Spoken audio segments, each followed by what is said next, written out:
Hello, welcome to Timeless Tales, and thank you for joining us for another timeless classic. Today we'll be reading The Traveling Musicians from the Grimm's Brothers Fairy Tales.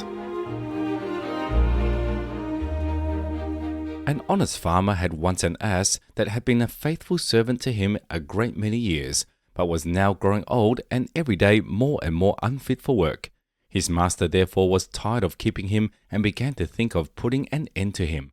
But the ass, who saw that some mischief was in the wind, took himself slyly off and began his journey towards the great city. For there, thought he, I may turn musician. After he had travelled a little way, he spied a dog lying by the roadside and panting as if he were tired. "What makes you pant so, my friend?" said the ass.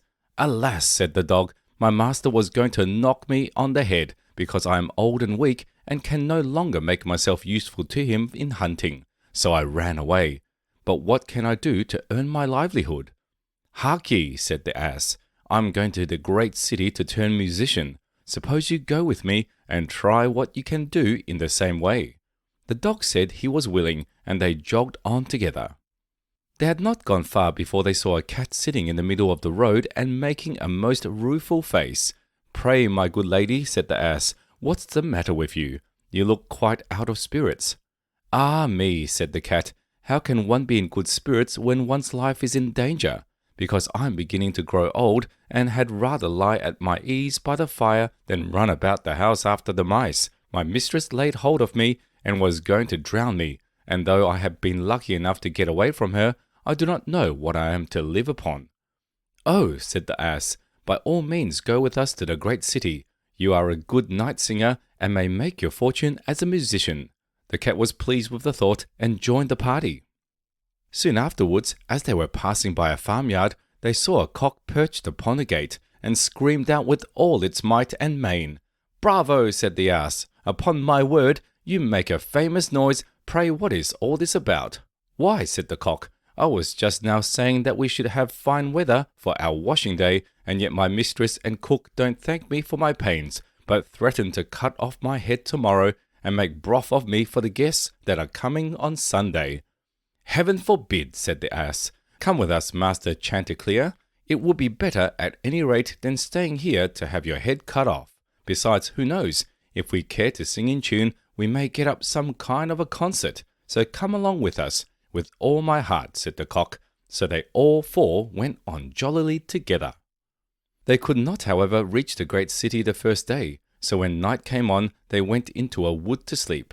The ass and the dog laid themselves down under a great tree, and the cat climbed up into the branches, while the cock, thinking that the higher he sat the safer he should be, flew up to the very top of the tree, and then, according to his custom, before he went to sleep, looked out on all sides of him to see that everything was well. In doing this, he saw afar off something bright and shining, and called to his companions, said, "There must be a house no great way off, for I see a light." "If that be the case," said the ass, "we better change our quarters, for our lodging is not the best in the world. Besides," added the dog, "I should not be the worse for a bone or two, or a bit of meat." So they walked off together towards the spot where Chanticleer had seen the light, and as they drew near it, became larger and brighter, till they at last came to a house in which a gang of robbers lived. The ass, being the tallest of the company, marched up to the window and peeped in. "Well, donkey," said Chanticleer, "what do you see?" "What do I see?" replied the ass. "Why, I see a table spread with all kinds of good things, and robbers sitting around it making merry." "That would be a noble lodging for us," said the cock. "Yes," said the ass, "if we could only get in." So they consulted together how they should contrive to get the robbers out, and at last they hit upon a plan. The ass placed himself upright on his hind legs, with his forefeet resting against the window. The dog got upon his back, the cat scrambled up the dog's shoulders, and the cock flew up and sat upon the cat's head. When all was ready, a signal was given, and they began their music.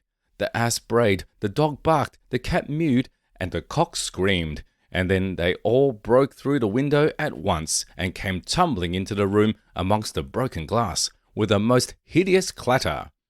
The robbers, who had been not a little frightened by the opening concert, had now no doubt that some frightful hobgoblin had broken in upon them, and scampered away as fast as they could.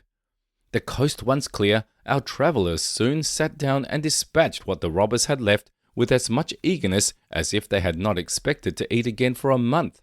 As soon as they had satisfied themselves, they put out the lights and each once more sought out a resting place to his own liking.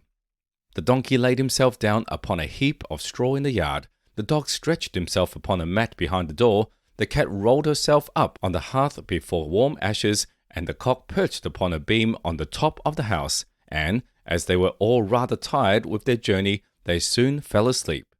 But about midnight, when the robbers saw from afar that the lights were out and they all seemed quiet, they began to think that they had been in too great a hurry to run away, and one of them, who was bolder than the rest, went to see what was going on. Finding everything still, he marched into the kitchen and groped about till he found a match in order to light a candle, and then, espying the glittering fiery eyes of the cat, he mistook them for live coats and held the match to them to light it.